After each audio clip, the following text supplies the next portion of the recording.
Ok, a gente está conversando nesses nossos encontros aqui, na verdade começamos na semana passada, né, sobre essa temática da família.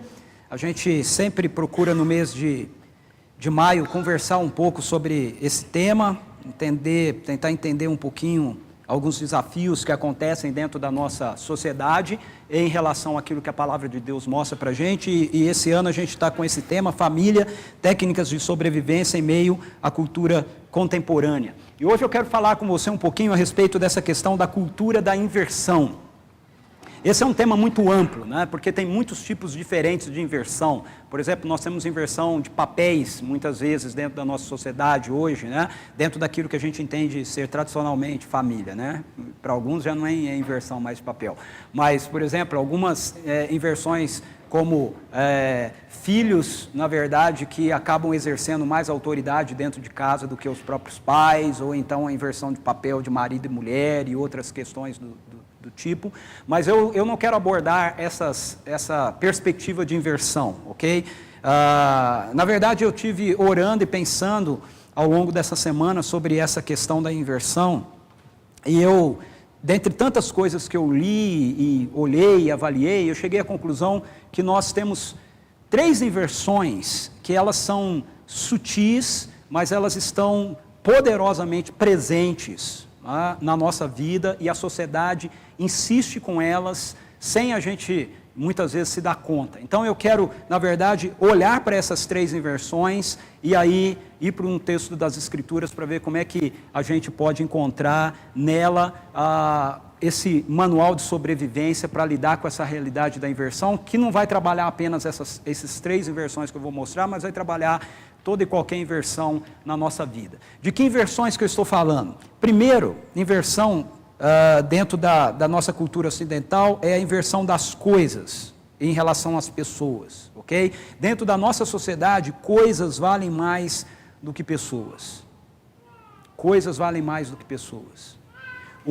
O sujeito bate no seu carro, ou você bate no carro do sujeito, o dano foi material, né? Algum tempo atrás, você lidaria com isso assim, o sujeito desceria, vocês conversariam, iam ver se tem seguro, né? Como é que vai fazer, cada um paga o seu, quem que está errado, ou então não, eu estou errado, eu vou pagar. Hoje se torna cada vez mais comum aquilo que a gente viu essa semana, não sei se você viu, né? Mas essa semana passou, uma das matérias que passaram nos jornais foi um acidente que houve em São Paulo, e o cara, eles chamaram de dia de fúria, né? O cara desceu do carro, porque o outro bateu no carro dele, pegou um martelo, né? E destroçou, né?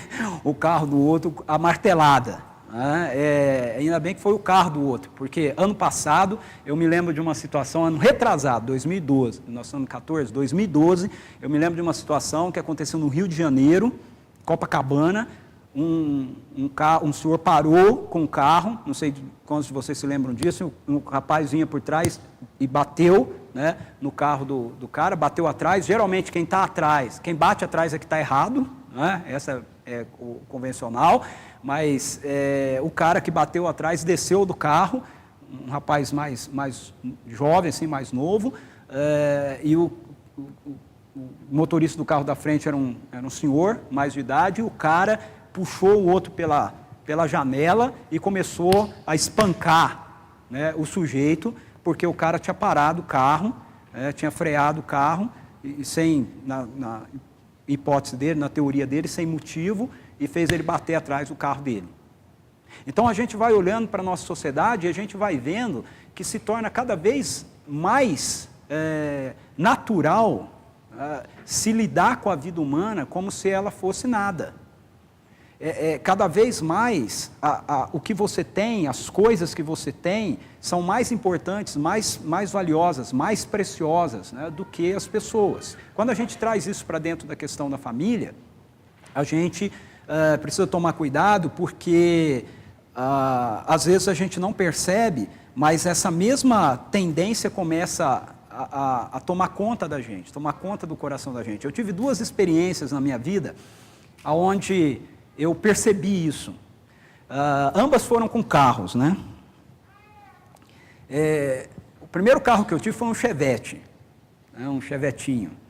E aí eu vim do Sul, né, tinha plantado igreja no Sul, vim de lá, fiquei 2 anos em Rio Claro e eu não tinha carro, aí eu ganhei um carro. Eu não lembro de que não ganhei um carro, mas o meu sogro nos deu, né, um carro lá, um Chevette. E aí a gente ia com esse Chevette, né, era o meu primeiro carro, né, todo feliz, todo satisfeito.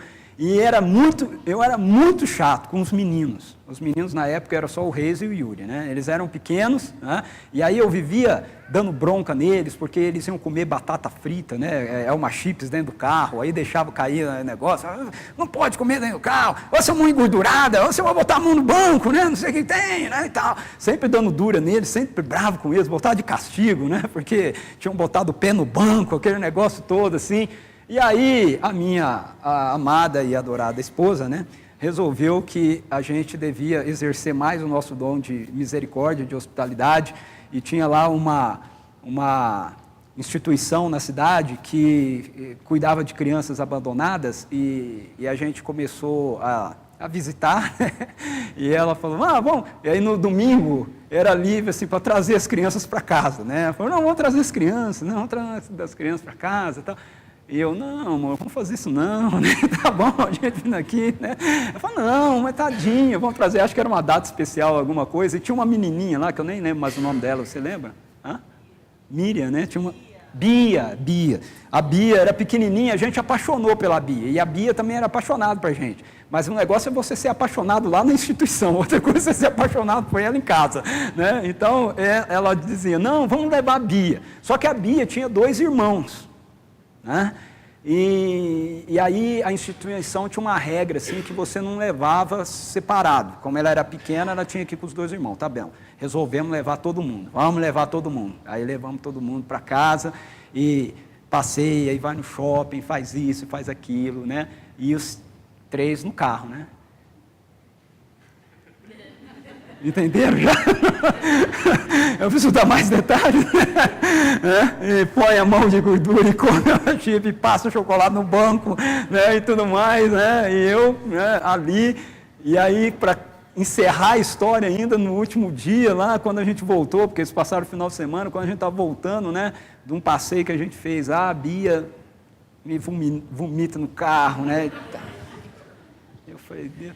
E aí Deus trouxe a lição para o meu coração, né? Porque eu não podia fazer nada com as crianças. Os meus filhos eu punha de castigo. Os meus filhos eu batia. Porque você botou a mão de chocolate. Você botou o pé no negócio. Mas aquelas crianças, eles não eram... Eu não podia fazer nada, não podia botá-los de castigo, nem nada disso. E eu fiquei pensando, puxa vida, que inversão que é esse negócio. Eu dou mais valor para o meu carro do que para os meus filhos. E aí eu falei, não, isso não pode ser assim. E aí isso ficou bem. Até que eu troquei de carro. Aí foi a minha segunda experiência. Aí eu peguei, dei o Chevette de entrada e tirei meu primeiro carro zero. Foi um Fiesta. Aí toda aquela devoção e toda aquela dedicação e aquele ensino que Deus tinha me dado ficou para trás, né? Porque agora o carro era zero, né? E eu tinha todo aquele negócio com o carro e falava para os meninos, não pode comer no carro, não pode fazer isso, não pode fazer aquilo, né? E tal, porque o carro era novinho. 2 meses com o carro, eu fui para São Paulo falar num seminário lá, numa semana teológica, num seminário, o Betel Brasileiro. Aí eu preguei. Foi muito bom, abençoado, muita ação de Deus, derramado do Espírito, aquele negócio todo e tal. E aí eu venho embora. São Paulo, né? A Rio Claro, não é muito longe. E saí de lá mais ou menos umas 11 horas, estou na estrada, um caminhão na Bandeirantes, um caminhão me fecha, vem me fechando, eu buzino, dou luz e ele não está nem aí, ele vem me fechando.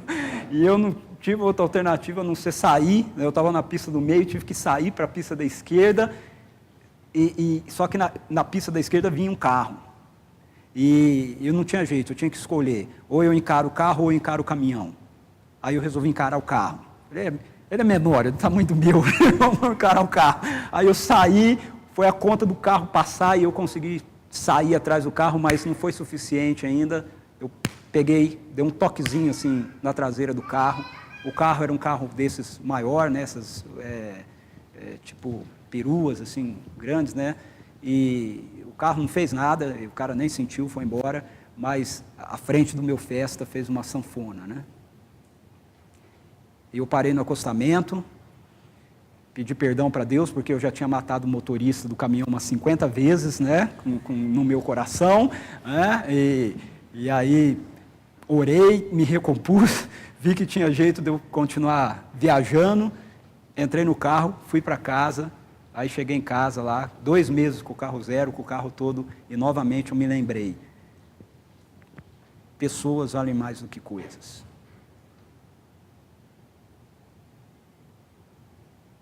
Às vezes a gente não percebe isso, irmãos, mas essa inversão está presente na nossa vida.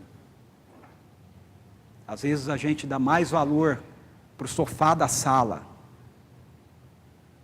do que para a presença dos filhos que botam o pé no sofá da sala. Uma inversão perigosa.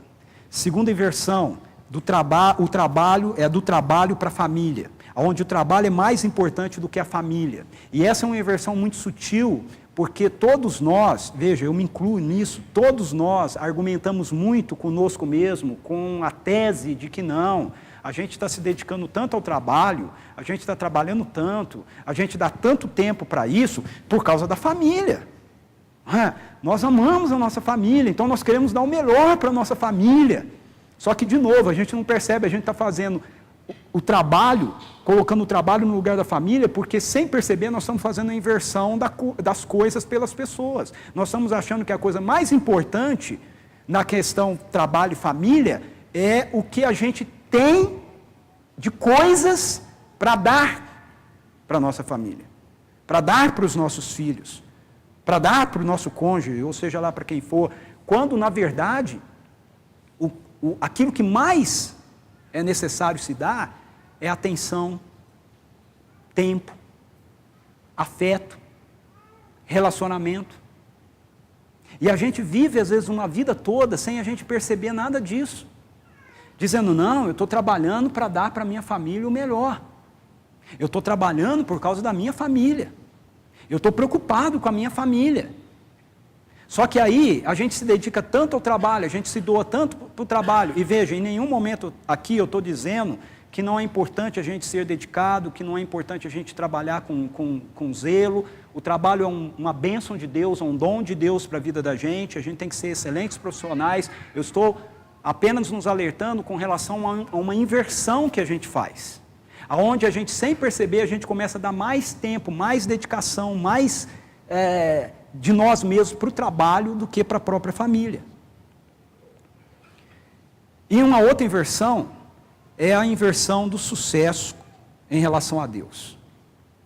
A nossa sociedade instiga-nos a entender que o sucesso é a prioridade para a nossa vida, não uma vida de intimidade com Deus. A coisa mais importante para nós nos sentirmos realizados, diz a nossa sociedade, é você ser bem-sucedido. Se você for bem-sucedido, um profissional bem-sucedido, um atleta bem-sucedido, um sei lá o que bem-sucedido, um pai bem-sucedido, qualquer coisa do tipo, você vai se sentir realizado. Mas as Escrituras nos dizem que a nossa realização é fruto da nossa vida de intimidade com Deus. Isso é uma inversão presente na nossa sociedade. Sabe o que é interessante? Tirando a perspectiva da parte de Deus, que na maioria das vezes a sociedade é secular e ela não percebe muito isso, né? Embora ela tenha aí um quê de espiritualidade, de forma geral, a sociedade, ela percebe essas inversões. A própria sociedade reconhece esse equívoco. E isso de vez em quando é demonstrado para a gente em músicas, em séries, em filmes. Essa semana eu eu vi só um pedacinho final desse filme aqui. Até fiquei curioso de assistir, né? Ele estava passando aí numa dos canais e não sei como ela consegue. E eu vi o fim do filme, né? Uma situação que estava acontecendo lá no fim do filme, e o filme ele trata justamente dessa questão da inversão, onde essa mulher, ela é uma profissional muito bem sucedida, e ela tenta, para não fazer a inversão, ela tenta conseguir ser uma boa mãe, uma boa esposa, uma boa profissional e tudo mais, só que ela não vai dando conta, né? Com o tempo ela vai perdendo o controle, e é uma comédia, né? Depois eu vi o trailer, é uma comédia, você dá muita risada em algumas situações, mas ao invés de eu falar, nós vamos ver um pedacinho aqui, ok? Vamos ver se vai funcionar, né? O vídeo.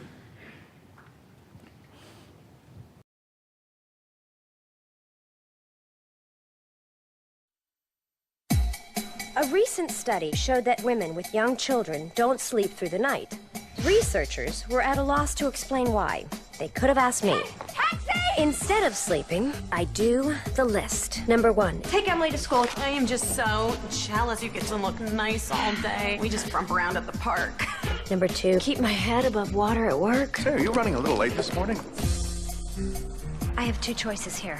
The man's excuse, bad traffic, down power lines, faulty carburetor, or mammogram.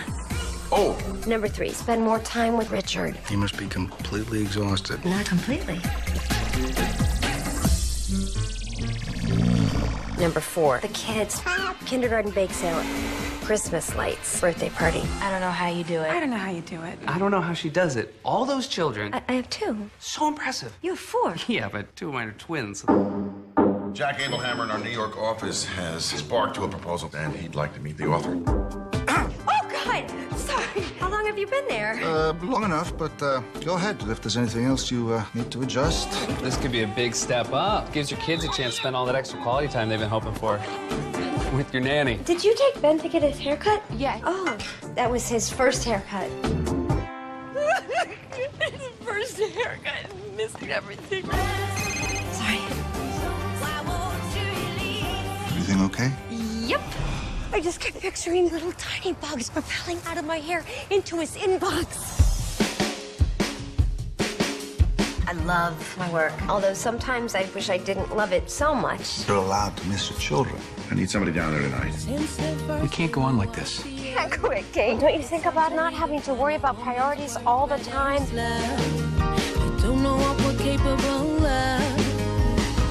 Me without that job isn't me, but also me without you and Ben and Emily is nothing.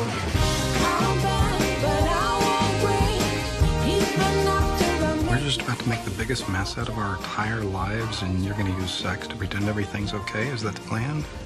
Yes. I like it.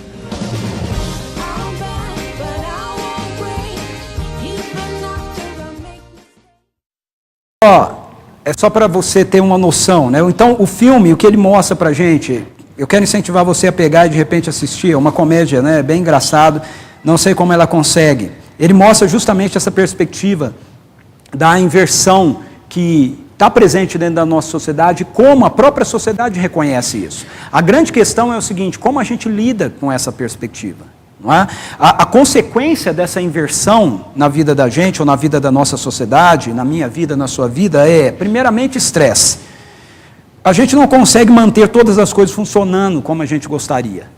O filme, né, mostra isso, ela vai ficando estressada cada vez mais, porque na verdade ela não consegue manter todas as coisas funcionando como ela gostaria. Ela trabalha, ela tem a casa, ela tem os filhos, ela tem o marido, né, e ela quer fazer com que tudo funcione, porque ela é uma profissional bem-sucedida e ela não quer deixar o trabalho dela de lado, né, e ela tem cada vez mais oportunidades, e ela, né, aí o marido começa a reclamar com relação a eles não terem tempo, né, não estarem nem mais tendo um relacionamento sexual, né, ele chega, né, aquela cena que ela está desmontada na cama, né, ele fala, você deve estar muito cansada. Ela, não, eu estou muito disposta. Aí ele fica todo animado, vai para o banheiro, quando ele volta ela está lá, né, morta, né. O choro dela, porque quem levou a criança, o filho, para fazer o primeiro corte de cabelo foi a babá, né, e aí ela fala, foi o primeiro corte de cabelo, eu estou perdendo tudo na minha vida, né. Então, Filmes como esse e outros, Homem de Família, né, e outros filmes, eles demonstram justamente isso, essa percepção que a sociedade tem, ok? De que as coisas não estão funcionando bem, que há uma inversão. E essa inversão gera estresse na vida da gente e nós nos sentimos profundamente cansados porque a gente não consegue fazer com que a vida funcione do jeito que nós gostaríamos que ela funcionasse. Outra consequência dessa inversão é a frustração, quando nós percebemos que nós somos apenas mais um no mercado corporativo. A gente se doa tanto para o trabalho, se doa tanto para o emprego, se doa tanto para a carreira e para a vida profissional, e torna a dizer, é importante nós sermos bons profissionais, é importante nós trabalharmos, mas essa inversão, ela é equivocada e a gente se doa tanto para isso, e quando chega um momento na vida da gente que nós precisamos ser substituídos, sabe o que acontece com a gente? Nós somos substituídos. Nós somos substituídos. Ninguém na empresa olha para você e diz assim, não, mas espera aí, esse cara deu a vida dele pela empresa, esse cara deu o sangue dele pela empresa, esse cara deu a vida dele por essa igreja. Não. Agora, ele não produz mais, a gente tem outros profissionais, a gente tem outras pessoas que são mais produtivas, mais importantes, simplesmente coloca de lado e coloca outro lugar, e de repente você se doou todo pela empresa, mesmo quando a empresa é nossa. A gente se doou tanto pela empresa e a gente perdeu a família por essa inversão. Então nós temos que trabalhar, mas nós não podemos permitir que essa inversão aconteça. A gente se sente frustrado porque a gente percebe que nós somos mais um. Quando não vale mais, quando não produz mais, tira-se e coloca outro no lugar. E outra consequência é a desilusão, por percebermos que sempre haverá alguém com mais sucesso do que nós temos. Essa é uma questão real, que nem sempre a gente se dá conta, né? Se a gente vive em função de construir a nossa realização em torno do sucesso, nós vamos viver continuamente frustrados. Porque sempre vai ter alguém que tem mais sucesso que a gente. Sempre. Sempre vai ter alguém que vai ser mais importante, sempre vai ter alguém que vai se destacar mais, sempre vai ter alguém. Isso gera uma profunda desilusão. Eu me lembro uma vez que eu estava nos Estados Unidos, numa conferência lá, ouvindo um dos conferencistas, um pastor do Texas, chamado Rob Roberts, e ele disse assim que ele começou a olhar, ele tinha uma igreja em torno de 250 pessoas, mais ou menos, ele começou a olhar ao redor, e ele via que todas as igrejas, né, que ele tinha contato e conheciam, eram igrejas mega churches, né, que eles chamam, né? Eram igrejas com mais de 2.000 pessoas e tudo mais. E aí ele começou a olhar e dizer assim, bom, o pastor daquela igreja ali, ele é um cara que faz isso de errado. E a igreja dele tem 2.000 pessoas. O pastor daquela outra igreja lá, eu fiquei sabendo que ele está tendo um caso com a secretária. A igreja dele tem 5.000 pessoas. O pastor daquela outra igreja, né, ele é assim, e a igreja dele tantas... E ele começou a se sentir frustrado, desiludido. Ele falou, puxa, eu faço tudo certo, eu dou o maior sangue, né, por essa igreja aqui, e eu só tenho 250 pessoas. E ele foi orar, isso ele estava contando na conferência. Ele foi orar e reclamar com Deus. Deus, olha, o pastor da igreja tal, ele é assim, faz isso de errado, aquilo de errado, olha como a igreja dele está. O outro pastor lá faz assim, olha como está. O outro ali assim, olha como está. E aí ele disse que Deus falou com ele, né, que ele ouviu, né, o Espírito de Deus falando no seu coração, no seu interior, assim, Bob, quando é que o meu filho vai ser suficiente para você?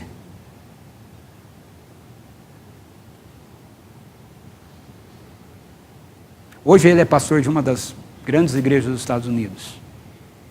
Mas ele disse que a partir daquele dia, ele aprendeu que o alvo do ministério dele, o alvo do trabalho dele, o alvo do sucesso dele, não deveria ser do pastorado dele, não deveria ser o sucesso. Não deveria ser o sucesso.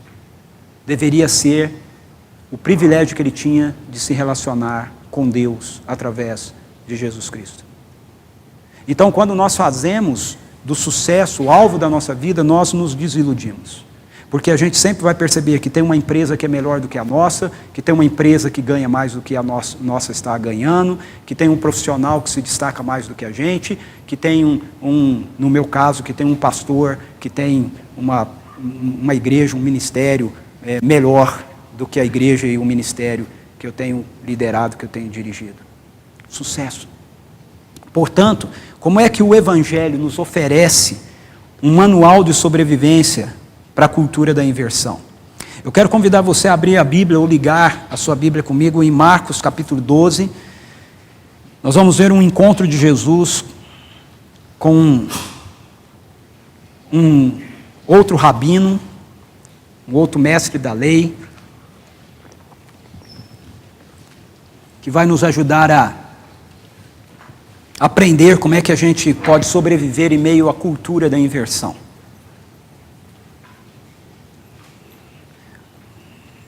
Um dos mestres da lei aproximou-se e ouviu Jesus discutindo, e notando que Jesus lhe dera uma boa resposta, perguntou-lhe: de todos os mandamentos, qual é o mais importante? Respondeu Jesus: o mais importante é este: ouve, ó Israel, o Senhor, o nosso Deus, o Senhor é o único Senhor. Ame o Senhor, o seu Deus, de todo o seu coração, de toda a sua alma, de todo o seu entendimento e de todas as suas forças. O segundo é este: ame o seu próximo como a si mesmo. Não existe mandamento maior do que estes. Muito bem, mestre, disse o homem.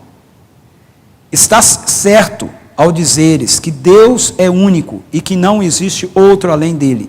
Amá-lo de todo o coração, de todo o entendimento, de todas as forças, e amar ao próximo como a si mesmo, é mais importante do que todos os sacrifícios e ofertas. Vendo que ele tinha respondido sabiamente, Jesus lhe disse: você não está longe do reino de Deus.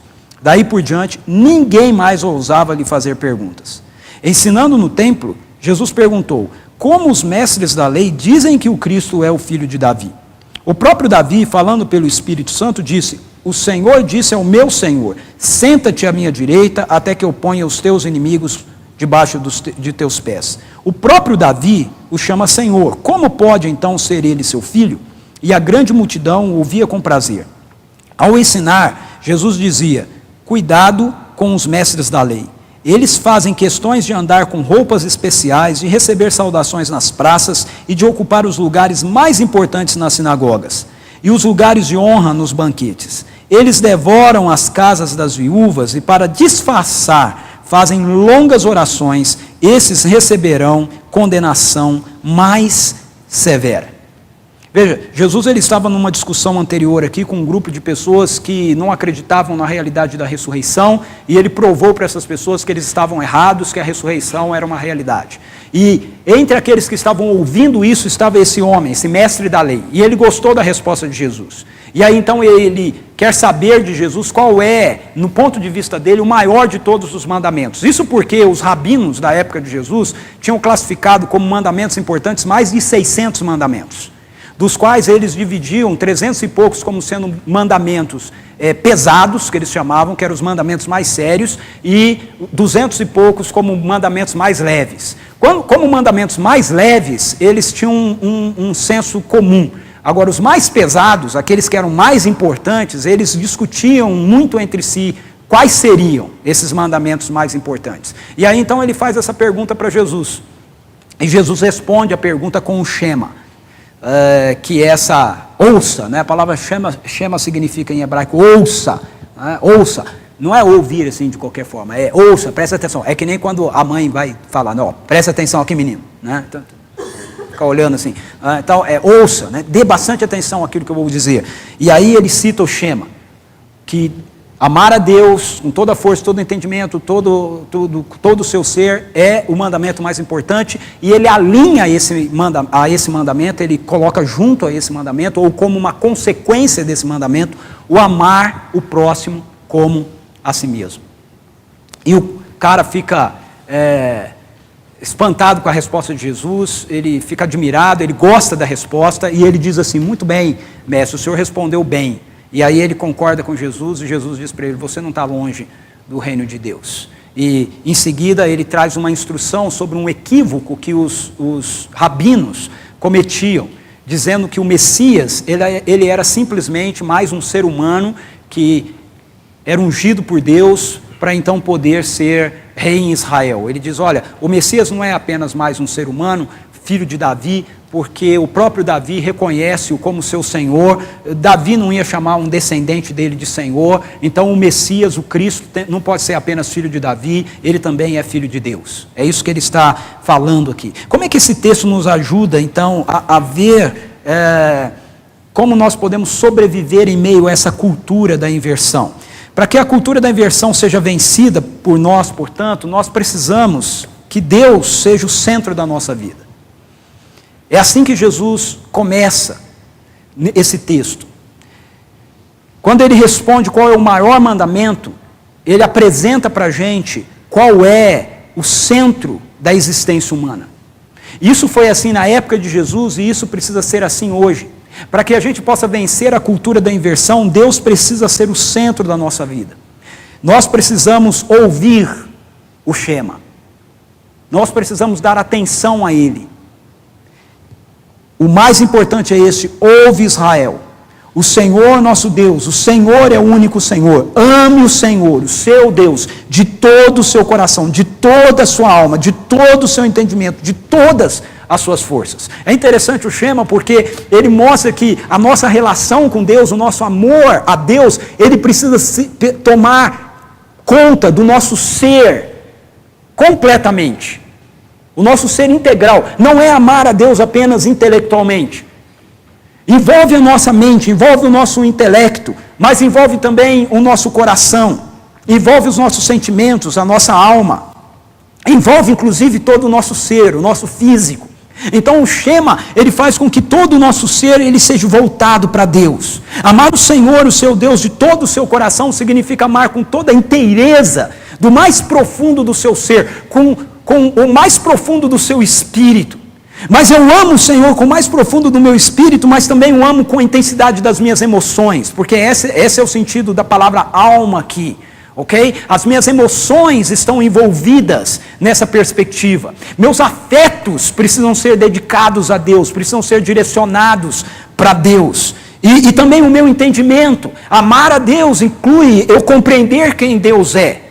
Eu usar a minha mente, eu poder estudar as Escrituras e conhecer aquilo que as Escrituras me revelam a respeito de quem Ele é. E também com todas as minhas forças, e forças aqui é uma palavra que era usada para a ideia de força física, a força do boi que puxa, né, o arado. Então significa também um envolvimento da minha própria energia física, sendo dedicada, sendo colocada à mercê de Deus.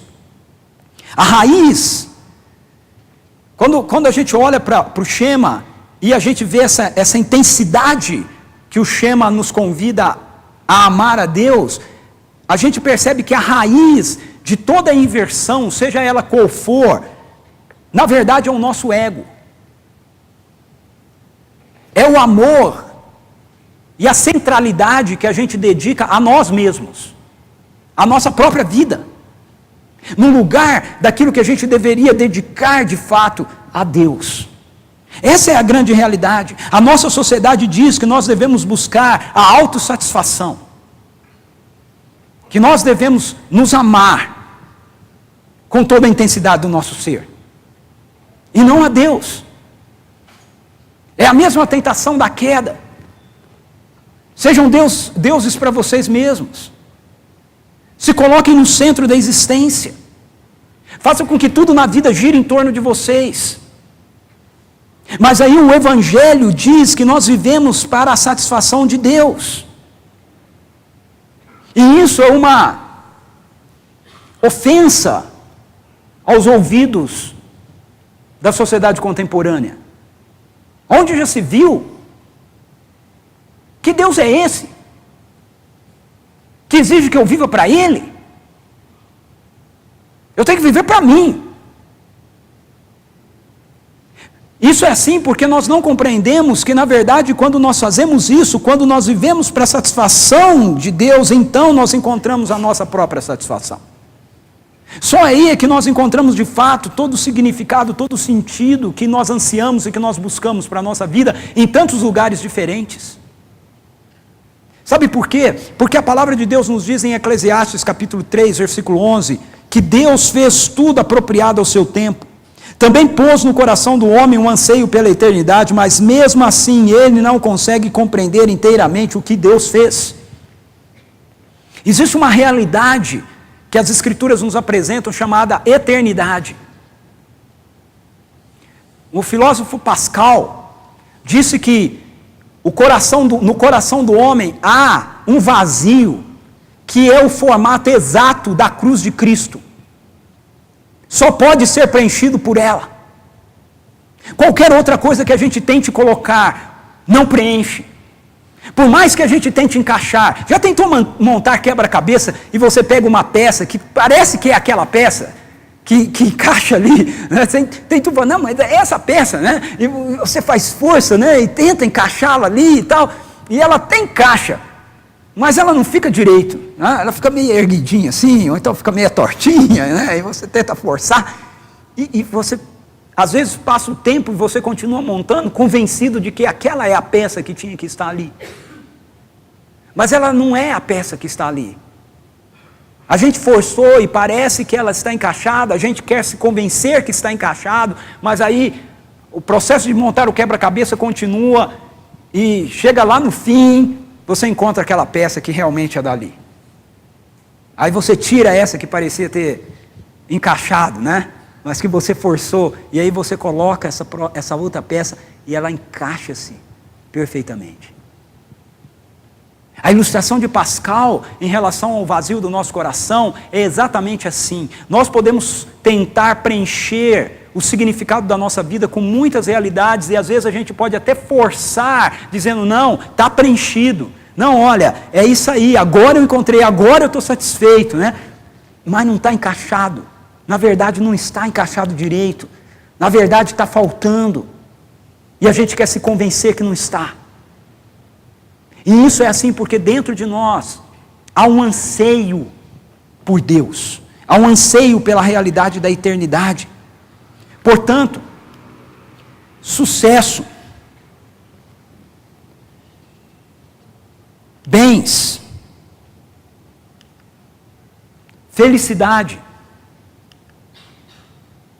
prazer,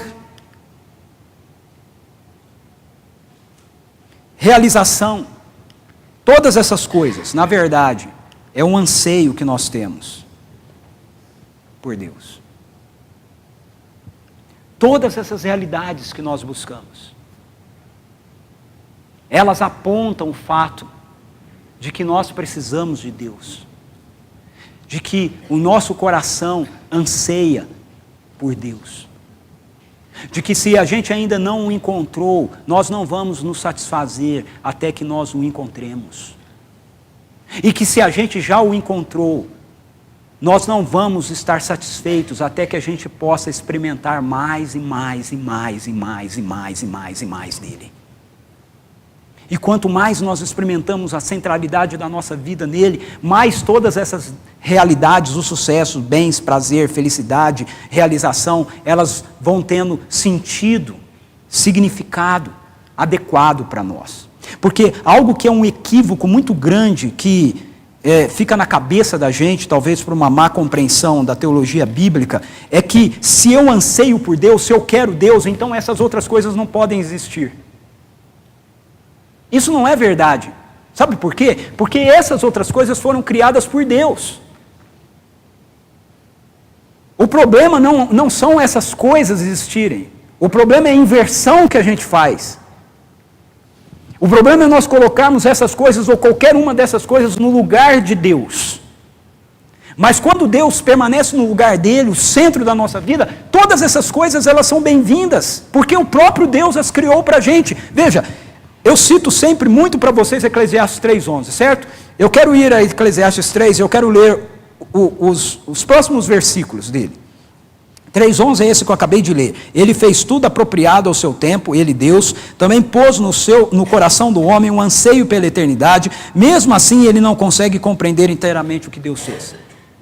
Agora o texto continua dizendo assim: descobri que não há nada melhor para o homem do que ser feliz e praticar o bem enquanto vive. Descobri também que poder comer, beber e ser recompensado pelo seu trabalho é presente de Deus. Olha só, satisfação, prazer, sucesso profissional é presente de Deus. Deus não tem problema com nada disso. O problema está conosco.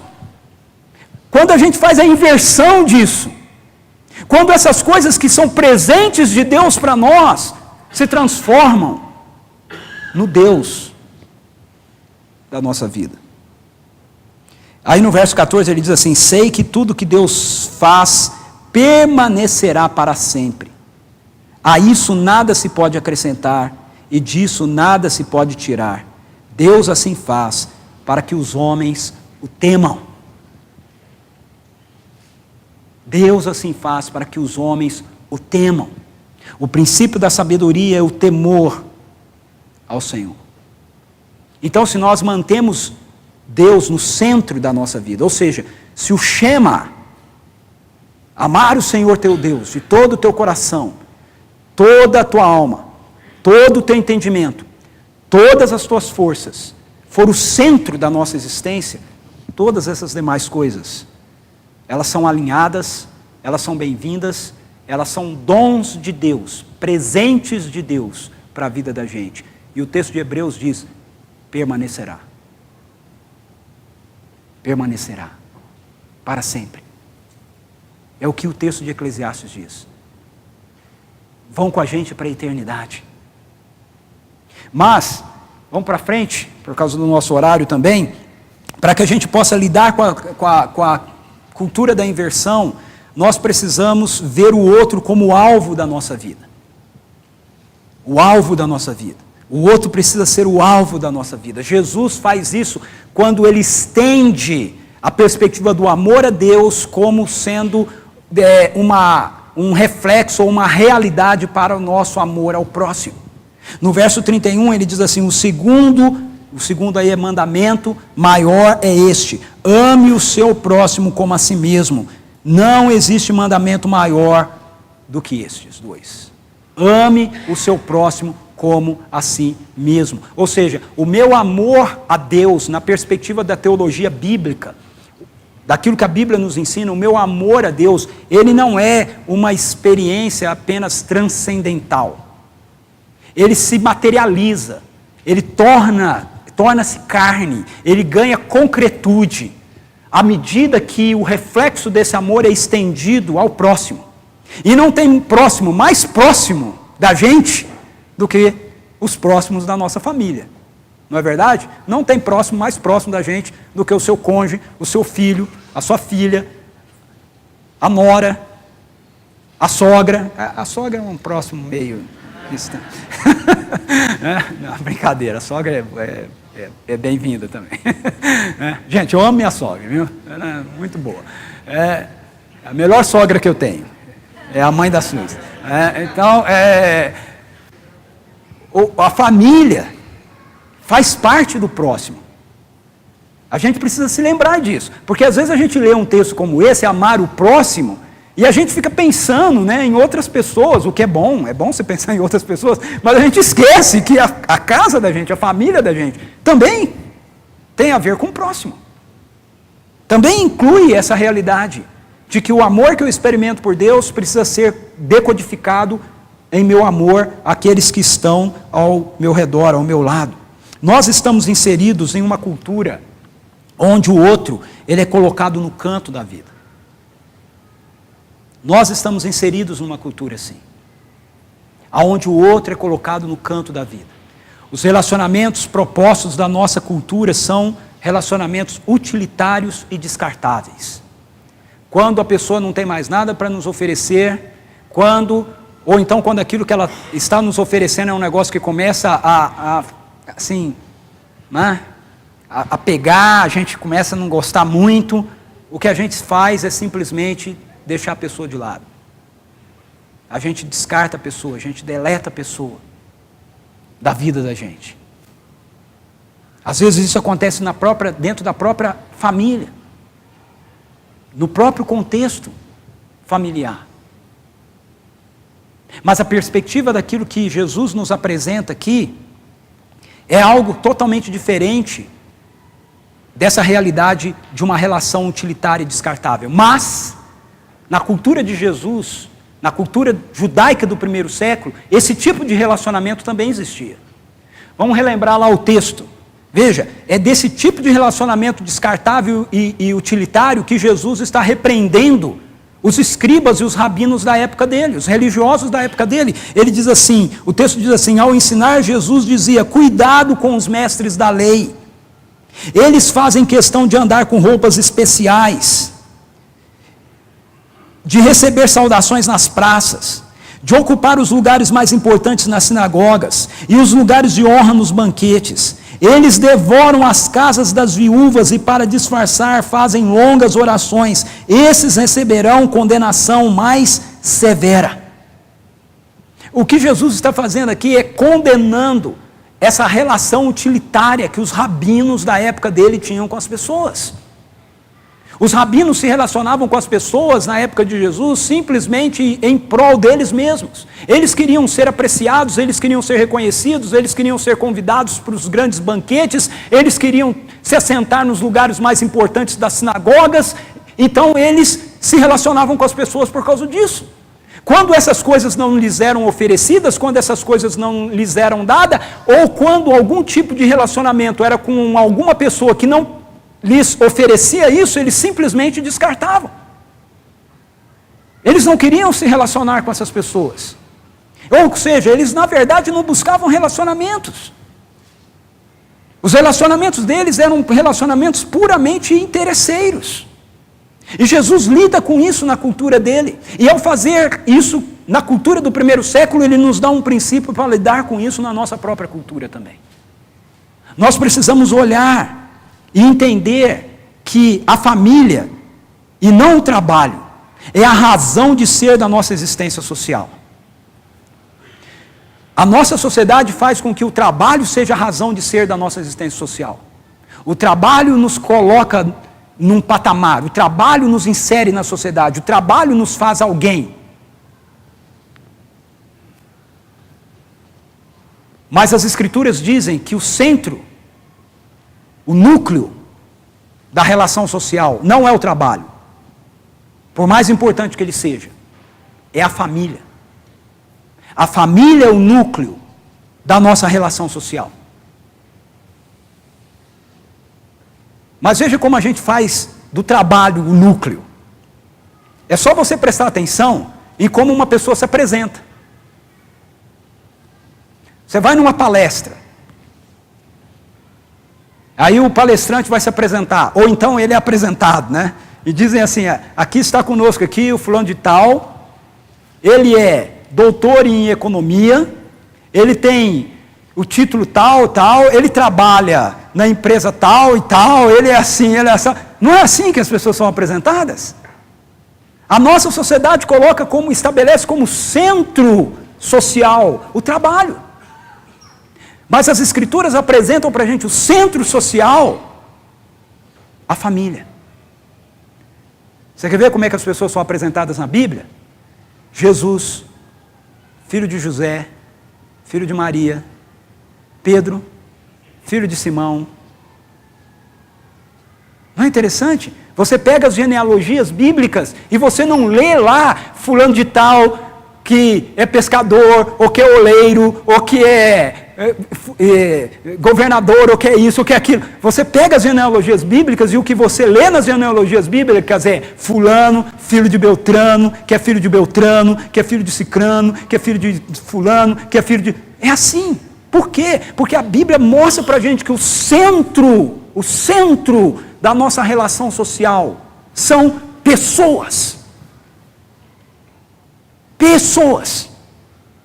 A começar da nossa família. Nós precisamos, portanto, tomar cuidado para não tornar o trabalho no centro da nossa vida familiar, quando o centro deve ser os nossos relacionamentos. O centro da nossa vida familiar não deve ser o nosso trabalho. O centro da nossa vida familiar precisa ser relacionamentos. 1 Pedro, capítulo 3, versículos 1 a 7, a gente tem uma orientação do apóstolo Pedro, que Deus faz através do apóstolo Pedro para a família. Ele diz assim: do mesmo modo, mulheres, sujeitem-se cada uma a seu marido, a fim de que, se ele não obedece à palavra, seja ganho sem palavras pelo procedimento de sua mulher, observando a conduta honesta e respeitosa de vocês. A beleza de vocês não deve estar nos enfeites exteriores, como cabelos trançados e joias de ouro, roupas finas. Ao contrário, esteja no ser interior, que não perece, beleza demonstrada num espírito dócil e tranquilo, o que é de grande valor para Deus. Pois era assim que também costumavam adornar-se as santas mulheres do passado, que colocavam sua esperança em Deus. Elas se sujeitavam cada uma a seu marido, como Sara, que obedecia a Abraão e o chamava Senhor. Dela vocês serão filhas, se praticarem o bem e não derem lugar ao medo. Do mesmo modo, vocês maridos, sejam sábios no convívio com suas mulheres e tratem-nas com honra, como parte mais frágil e como herdeiras do dom da graça da vida, de forma que não sejam interrompidas as suas orações. O que Pedro está dizendo? Bom, primeiro deixa eu dizer o que Pedro não está dizendo, ok? Pedro não está dizendo, mulheres, para a felicidade e bem nossa dos homens, que vocês não devem ser bonitas, ok? Que vocês não devem se arrumar, que vocês não devam, né? Não é isso que ele está dizendo, porque às vezes a gente pega esse texto e diz assim, não, tá vendo? Não pode ter enfeite, não pode ter, porque ele fala que não é para ter. Não é bem isso que ele fala, ele está condenando o fato das pessoas acharem que isso é suficiente. Quando ele diz assim, o importante, na verdade, é a perspectiva da sua conduta, do seu comportamento, dos seus relacionamentos. E por que eu digo que isso é assim? Porque ele cita Sara. E quando você vai ler o Antigo Testamento, você fica sabendo que Sara, que ele está citando aqui, que é mulher de Abraão, que respeitava Abraão e etc., era uma mulher extremamente bonita. E não era bonita só internamente, era bonita externamente também. O texto diz isso claramente. Então esse texto não é para ser usado para dizer que a mulher não pode se produzir ou não pode ser bonita. É óbvio que deve fazer isso com temperança, com modéstia, não é? Mas pode fazer. O que ele está falando? Ele está falando sobre você ter atitudes relacionais corretas. É disso que ele está falando. Que as mulheres devem ter uma atitude relacional correta com seus maridos. Que não adianta nada ela ser, desculpa a expressão que eu vou colocar aqui, ok? Mas ela ser muito emperectada, né? Toda, né? Cheia de beleza, bonita, perua. Se ela não é dócil. Ela é linda, ela é maravilhosa, mas ela não é dócil. Ela está sempre brigando. Ela está sempre brava. Ele diz, isso não vai resolver nada. A beleza externa não vai te ajudar em nada. Aí ele se dirige para os maridos, e o que ele fala para os maridos? A mesma coisa. A questão dele para os maridos, o ponto dele para os maridos é relacionamento, convívio. Convívio com a sua mulher. Então as Escrituras apresentam para a gente essa dimensão de que nós precisamos fazer do próximo o alvo do nosso amor. E isso inclui a nossa família. E isso inclui colocar a nossa relação familiar acima das nossas relações profissionais. Às vezes dentro de casa a gente tem problema, porque a gente dá mais valor às questões profissionais do que aos relacionamentos. Aí é sogro brigando com genro, não é? É filho discutindo com pai, é irmão discutindo com irmão, porque nós damos mais valor à questão profissional do que às nossas relações. Cara, peraí, tudo bem, o negócio aqui é assim, mas nós somos irmãos, é mais importante a gente sentar junto aqui, comer uma pizza, né? Bater um papo, conversar e dar risada, do que a gente ficar brigando por causa da empresa. Vamos pensar junto como é que a gente resolve a questão da empresa. Mas não vamos deixar a questão da empresa destruir o nosso relacionamento. Por fim, para que a gente possa lidar com essa questão da cultura da inversão, o reino de Deus precisa ser o contexto da nossa vida. Jesus, ele conclui isso para a gente quando ele contra-argumenta com o rabino que está conversando com ele. O texto diz que o rabino vira-se para Jesus e diz assim, muito bem, mestre, Está certo ao dizeres que Deus é o único e que não existe outro além dele, amá-lo de todo o coração, de todo o entendimento, de todas as forças e amar ao próximo como a si mesmo é mais importante do que todos os sacrifícios. E aí qual que é a resposta que Jesus dá? Vendo que ele tinha respondido sabiamente, Jesus disse: você não está longe do reino de Deus. Cuidado com essa resposta de Jesus, ok? Ela é uma pegadinha. Você não está longe do reino de Deus. Quando Jesus diz isso, ele nos lembra que só há dois reinos. Há o reino de Deus e há o reino de Satanás. E se esse homem não está longe do reino de Deus, significa que ele não está dentro do reino de Deus. E se ele não está dentro do reino de Deus, então ele ainda está no reino de Satanás. Pegou? Entendeu a pegadinha de Jesus aí? Nós temos um auditório aqui.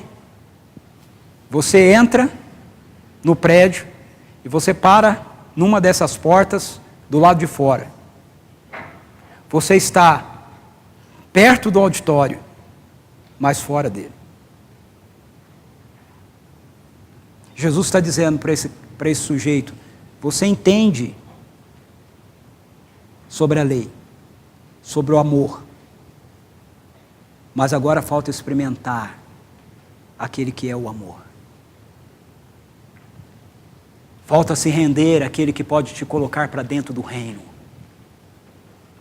E o reino de Deus é o único ambiente onde nós podemos experimentar o poder necessário para que as duas outras coisas que eu apresentei aqui sejam reais na vida da gente.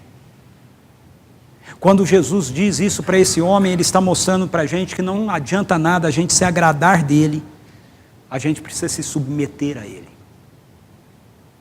Não adianta a gente ler as Escrituras ou ouvir algum estudo das Escrituras e dizer assim: não, que maravilhoso, não, é isso mesmo, puxa, que verdade, puxa, que lindo. A gente precisa se submeter a isso. Enquanto a gente não se submete a isso, enquanto a gente não se rende a isso, nós precisamos nos perguntar: será que eu estou perto do reino, mas fora dele? Porque quando eu estou no reino, eu quero me render àquilo que Jesus me ensina, aquilo que Jesus me diz. E esse é o único ambiente que nós podemos experimentar o poder necessário para amar a Deus e amar o próximo. A maior de todas as inversões é essa: nós queremos que Deus se submeta a nós. Quando nós ouvimos que Deus não aprova o nosso estilo de vida, nós ficamos revoltados. E nós buscamos pessoas que nos apresentem um Deus segundo as nossas conveniências. E a palavra de Deus apresenta para a gente uma profecia que se refere a hoje, trazida através do apóstolo Paulo lá em 2 Timóteo 4, 1-5. Veja só como se isso tem ou não tem a ver com aquilo que a gente vive.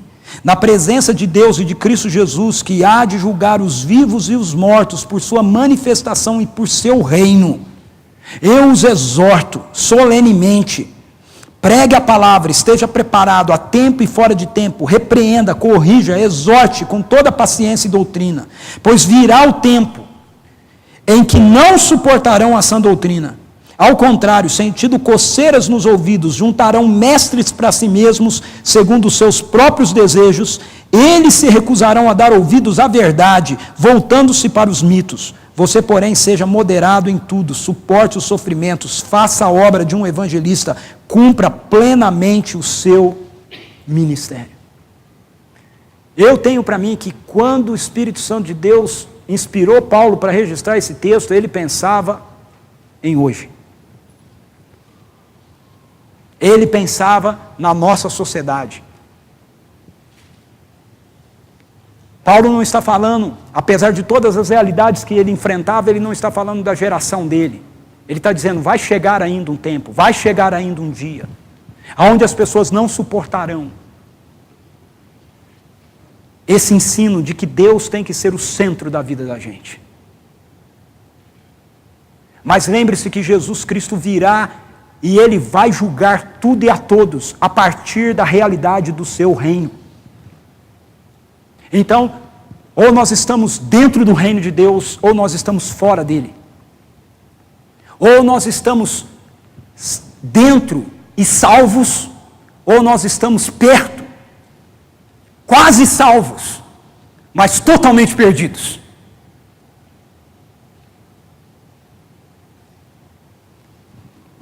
E Paulo me diz nesse texto que a responsabilidade que me foi dada como profeta, eu não posso abrir mão. Ele diz, tu porém, exorte, corrija, repreenda, ensine. Faça isso com paciência e com longanimidade, mas faça. Conclusão. Para que a cultura da inversão fosse quebrada, Deus nos deu o Evangelho. Para que a cultura da inversão fosse quebrada, Deus inverteu todas as coisas na história naquela cruz. O imortal se fez mortal.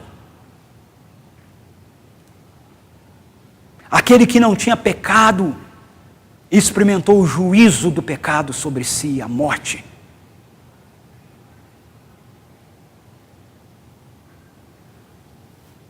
Aquela que aterroriza e amedronta a humanidade toda, foi vencida na ressurreição. E uma cruz, que é símbolo de maldição, de morte, de destruição, como o modelo dessa que a gente tem aí na frente do nosso prédio, se transformou em símbolo de amor, de salvação, de graça, de redenção. Essa é a maior de todas as inversões feitas na história. Deus pegou toda a nossa desconexão, toda a nossa confusão, toda a nossa destruição, e através daquilo que Ele fez naquela cruz, em Jesus, com sua morte e sua ressurreição, Ele colocou tudo em ordem novamente. E Ele está colocando tudo em ordem novamente. E vai chegar um dia em que nós vamos experimentar todas as coisas em ordem novamente. E porque nós sabemos disso, nós esperamos por isso, nós cremos nisso, é que nós não podemos nos render à cultura da inversão presente na nossa sociedade hoje. Vamos orar? Coloque o seu coração diante de Deus. Que inversão tem acontecido na sua história, na sua vida, na sua casa, na sua família. Talvez agora seja um bom momento para você pedir perdão para Deus, talvez você esteja invertendo. E na sua vida familiar, a profissão, o trabalho tem sido o centro e não a sua relação.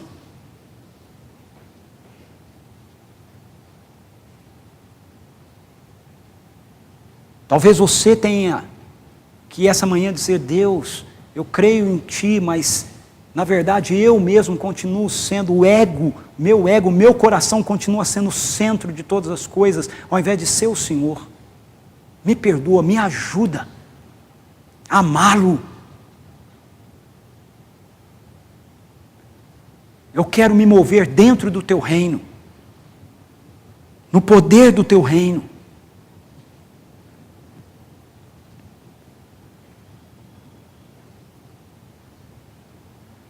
Talvez você precise sair daqui essa manhã e fazer algo bem concreto, procurar um filho, uma filha, o marido, a esposa. Pedir perdão, orar com ele, orar por ele. Dizer, olha, eu tenho errado. A gente tem tido um relacionamento estressante em casa porque eu tenho dado tanto tempo, tanta energia para o trabalho. Aí quando eu chego em casa eu não tenho paciência. Me perdoe.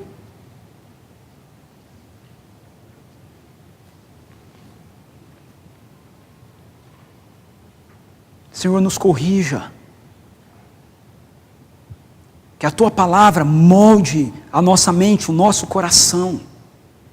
Que nós não sejamos como esse escriba, que sabemos bem a teoria, mas não temos experimentado a prática dessa relação com o Senhor. Que o Teu Espírito gere em nós a vida e o poder que vem do Teu reino. Senhor, nós queremos ter o Senhor como o centro da nossa vida, amá-lo de todo o nosso coração, entendendo que se isso acontecer, todas as demais coisas são presentes do Senhor para nós. O Senhor não vai ter problema com nenhuma delas. Mas Deus, como a gente se engana tantas vezes, ajuda-nos, ó Deus, ajuda-nos. Quebranta nosso coração, gera em nós arrependimento, gera em nós a satisfação, a alegria de viver a vida produzida pela inversão do Evangelho. Não a inversão que é proposta pela nossa sociedade. Coisas não podem valer mais do que pessoas, Deus. O trabalho não pode ser mais importante do que a nossa família, Senhor. Nós não podemos viver isso fora do ambiente do Teu reino, então nós pedimos que o poder do Evangelho atue no nosso coração, quebre cadeias, renove a nossa mente, mude a maneira da gente pensar. Encha-nos com a vida de Jesus, para que ela flua de nós, para a honra e glória do Senhor. Tu és o nosso Deus, e é em Ti, e a partir de Ti, que nós queremos que a nossa satisfação seja experimentada e partilhada, em nome de Jesus. Amém. Amém.